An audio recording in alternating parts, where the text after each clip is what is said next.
Hi everyone, welcome to Skillify by Amity Online. I am Vishwas Verma, Assistant Professor at Amity University Online. And in our session today, I will be discussing the entrepreneurial mindset. The reason I chose this topic for today is because I can see that India is riding a massive entrepreneurial wave, and there are more and more young people joining it. Hence, if we can coach these bright minds at the right time, this can lead to exciting times for the Indian economy. However, before I begin explaining what the entrepreneurial mindset is, let me first explain you what it takes to be an entrepreneur.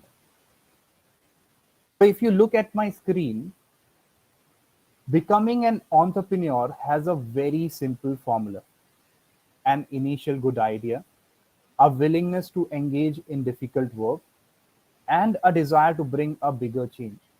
And if you have all three of these, there is little that can stop you from becoming a successful entrepreneur. However, things are easier said than done. And 90% of the people I know who want to start something of their own fail to meet the first requirement, that is, having a good initial idea. And I'll now show you why that happens. The safety pin was invented way back in 1849 by Walter Hunt. The invention earned Walter great fame, and he is still recognized as one of the greatest inventors of all time. You may think that those were simpler times, and inventing back then was very easy, considering such a simple idea could earn you name and fame. Making a safety pin may seem like something that requires little creativity. Well, not really. What Walter invented back then was something that never existed. So, how do you imagine something that does not exist at all? It is similar to thinking of a new color. So, if I ask you, can you really think of a new color? It is going to be extremely difficult, right? But Walter Hunt could actually imagine a safety pin and also visualize the difference it will create in the world. Similarly, someone imagined the wheel and it changed the world forever.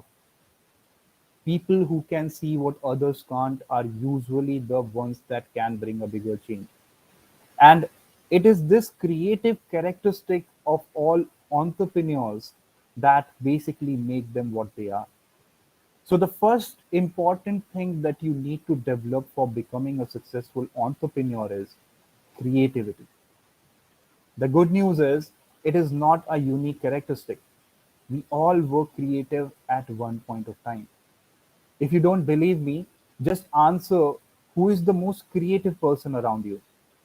Most probably, it is going to be a young kid of 10 or less than that. So, kids below 10 years of age are extremely creative. And I believe if we are joining this session through LinkedIn, we were all 10 at some point. So here's the problem. So where's the problem then? Why are we not that creative? Probably. Maybe you're creative, but some may feel otherwise.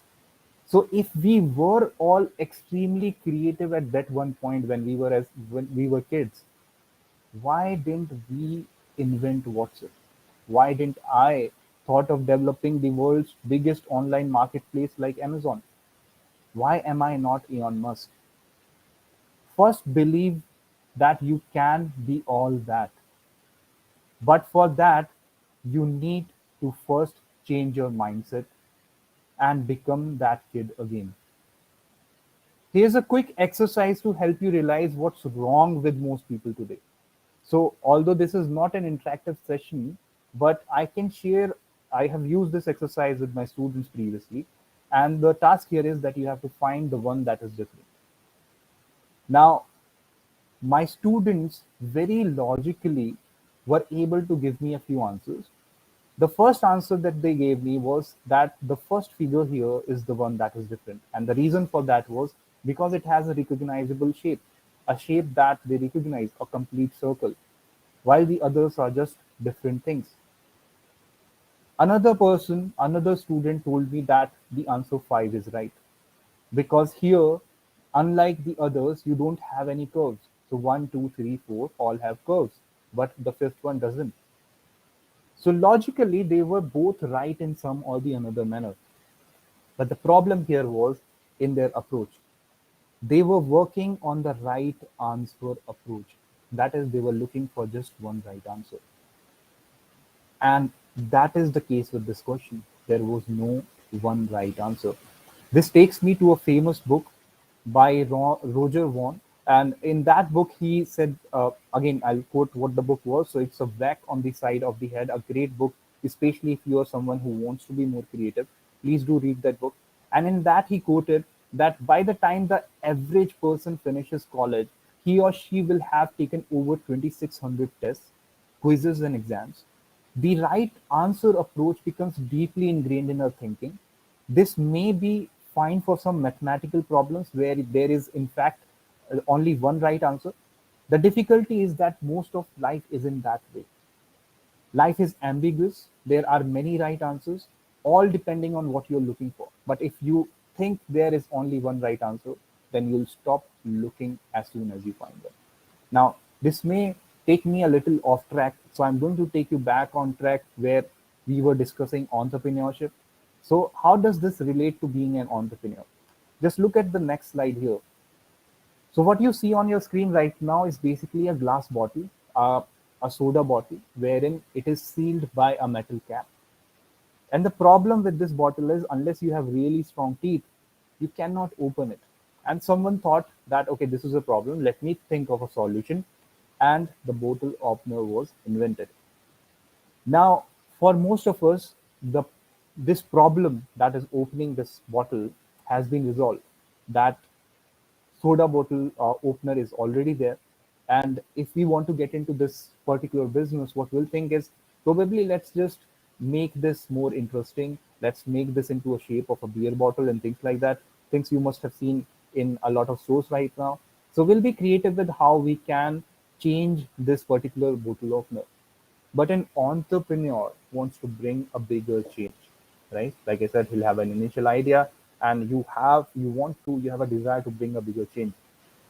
So instead of confining themselves to that one right answer, that is, if you want to improve this or provide a better solution, you have to make a better bottle opener. But the bottle opener is already quite good. Probably you need to rethink your approach. And what someone then did was, or what an entrepreneur would have done was, they rethought the cap itself. So the cap was basically reinvented, and now you see that these are peel-off caps, something that you would see on a lot of bottles right now. This is what is known as lateral thinking. Lateral thinking is basically we let go of certain assumptions that we had, and we become more innovative, we become more creative. For instance, in this previous case, the assumption that we had was that a bottle, if you have to open a glass bottle that is sealed off by a metal cap, you need to have an opener. But someone thought that why even use an opener, or why have that cap in, or what can there be a better solution to sealing off that bottle? And they came up with a different kind of cap. This is what thinking laterally means. And I have an exercise for you to basically help you think better when it comes to thinking laterally. So this is again a question that I gave to my students. And the question was, a woman had two sons who were born on the same hour of the same day of the same year, but they were not twins. So they were born on the same hour of the same day of the same year. So they have to be twins, but they were not, is what the question says. So, and then it asks, how could this be so? Now, most of us who are not going to let go of this assumption that the two kids who were born on the same hour of the same day of the same year and are basically from the same mother can only be twins. If this is our assumption, can only be twins. If we don't let go of this assumption, we won't be able to come up with the right answer. But if students were bright, they were able to come up with this creative solution, and they say, why do they have to be twins? What if they were triplets? What if they were quadruplets? Someone even said that the question never says that the two sons or probably one of the son was not adopted. So there were a lot of possibilities. See, there was no one right answer. There were many answers. But for that, you have to go and let go of the assumption that we initially made. And these assumptions are basically what stop us from going to the next big curve, that is to the next big change. This is one organization that has been in news for quite some time now. The reason being, one of its founder was on Shark Tanks, and there have been some controversies around it. But that is not what we are here to discuss. I'm here to discuss the brilliant idea around this particular brand. The idea here was that they were going to compete in a market space wherein there was Paytm, a huge company, PhonePe, a huge company, Google Pay, a huge company, but they wanted to still provide payment services. So what they saw was how these companies were making money is basically they were charging a commission from the merchants who were using their services. The founder here thought that if we also charge commissions, there's no way we can compete with Paytm and others. So we have to give these services for free. But thinking laterally, he felt that probably commissions is not the only way that they can go with to basically make money. So what they saw was that first we'll bring these people on a platform and create a digital ecosystem for merchants, and there we'll be able to look at their transactions and probably know of their financial health, and based on that financial health we can probably extend financial services to these people, and that is how we are going to make money. So that was his idea. If he would have not been able to think laterally and would have confined his views to how the other companies are making money, he could have never founded Bharat Pay, and it would not have been a success like it is today. So moving ahead, I have another example of first lateral thinking, how that helps, and then how exactly having that drive to bring a bigger change can make you into a better, let's say, entrepreneur. So this is an example that Guy Kawasaki, who was basically initially working in the marketing and leading the marketing for Apple. So he shared in one of his TED Talk videos, and this is about Ice Age, Ice 1.0. I'm not talking about the Ice Age movies that you have seen, the Frozen Planet and everything. I'm talking about the ice harvesting business here. So when I say ice harvesting, it was actually a business, believe it or not. People used to go to frozen lakes, cut blocks of ice, put them on a sleigh, drag them across, let's say, cities, and take them to where it was used. So it was a big industry back then. But the problem with this industry was that the innovations that were happening in ICE 1.0 basically meant if you want to become a bigger, let's say, ice harvesting, have a bigger ice harvesting business, you need to get a bigger horse, or probably more horses, or a bigger sleigh, or a bigger saw. That was all the invention that was happening back then. But someone could think beyond what was happening. So fundamentally, what was still happening is that we were waiting for winters to come, lakes to froze, and then cut off ice. But a person said this is not the right way to do that. They can probably there's a way that we can manufacture our own ice. And then came ice 2.0. Ice 2.0, where a factory was set up in the early 20th century, and their ice was actually being manufactured. So just think about the huge leap they made from ICE 1.0 to 2.0. And this was all because an entrepreneur said, no, we can do it otherwise. Right? So now you don't have to wait for winters to happen. Now you don't have to basically, you can centralize or you can make as many distribution centers as possible. Again, ice is something that will melt. You cannot take it long distances, but you can be anywhere in the world and you can still manufacture ice.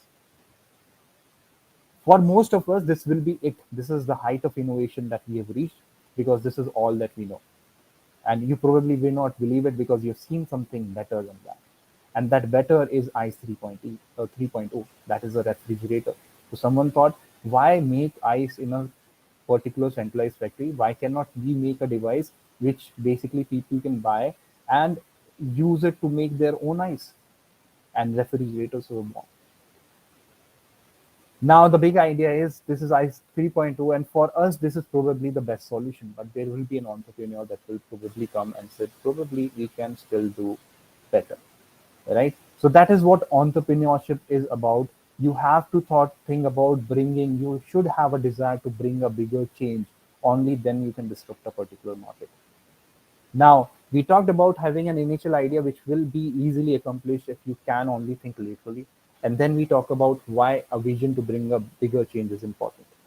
Now, A willingness to engage in difficult work, that was also something I discussed, is something that you require if you want to become an entrepreneur. And for the right entrepreneur mindset, and especially why most entrepreneurs fall today, because they don't have that willingness. They usually start businesses because they think that something was simple and they can do it and make money. If it was so simple, everyone would have done that. So if you are going to become an entrepreneur, please accept that you're going to do something that is going to take a lot of smart and hard work, right? And the rewards will come with time, but they will take time. At times, probably the way you are today may not be, or the idea that you had today may not be able to get you those rewards. But when you'll start executing that, you'll probably get better with your ideas. You'll get better with yourself with experience, and that reward that earlier seemed that you won't be able to achieve, you sure will hit that at some point. For example, this image here, you can see this one person holding that X and he's tired and everything.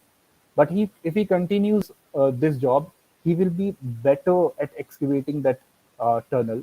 He will get stronger with time. The X also, he'll know how to make a better X, and probably that will help him reach his reward earlier. So this will only happen once you start executing. That is why it is very rightly said that a good plan today, violently executed, is better than a perfect plan executed next week. So don't wait for that perfect plan. That won't happen unless you start executing your good plan. Towards the end, I would like to say and like to quote something that a famous person, Thomas Watson from IBM, said, that I think there is a world market for maybe 5 computers.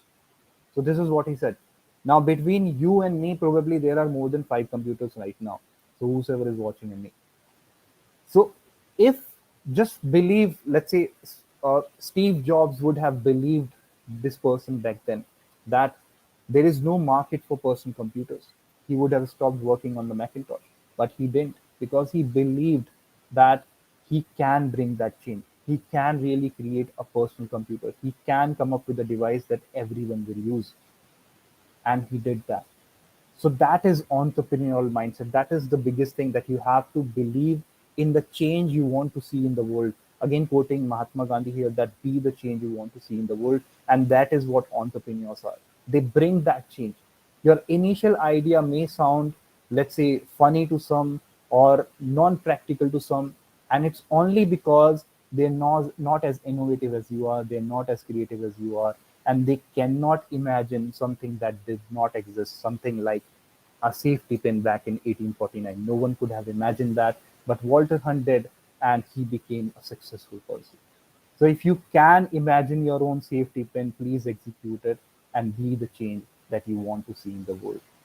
With that, I would like to conclude the session and thank you for attending Skillify. Hopefully, you were able to take a few ideas from today. And if you have a plan, go ahead and execute it. Thank you.